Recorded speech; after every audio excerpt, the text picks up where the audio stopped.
Marjorie, you gave me your business card and it said Voice of Love, which is incredibly enticing, but could you tell me how Voice of Love becomes a business?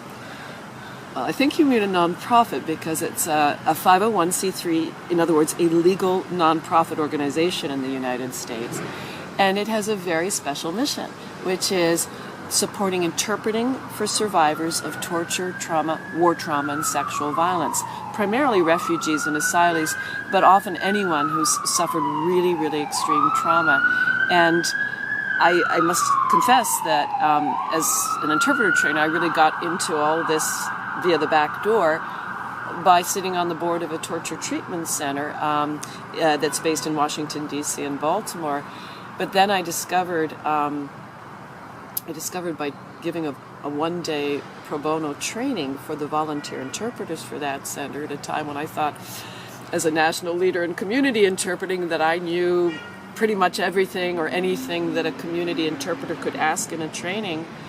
I gave that training and heard things from the interpreters I had never imagined possible, and suddenly I didn't have the answers. I was asking the questions, I was learning, I was shaken. I walked away saying, something has to be done.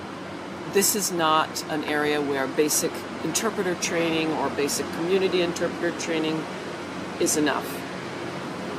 We need to do something to create specialized or find specialized training. And I looked, and there wasn't anywhere that I could find. I mean, there might be a little 3-hour workshop here or there, but nothing substantive. At a national level in the United States, I know people who develop curriculum. I can find a few friends and we can put something together if I just collect the expertise on the clinical side and the interpreting and interpreter curriculum development side. But when I put out a call for volunteers, the whole thing snowballed into the most beautiful work of my life and the most beautiful project, which has culminated in a lot of resources being developed. A 5-day training on how to interpret for survivors of torture, war, trauma, and sexual violence, which we have just completed the 3rd pilot of that program.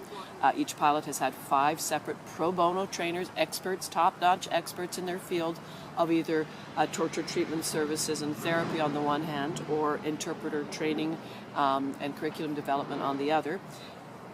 We've developed over a needs assessment report of over 60 pages that's about to be published based on 15 focus groups held across the United States and 2 online surveys for therapists, for service providers in general, for interpreters, and even 2 focus groups for survivors.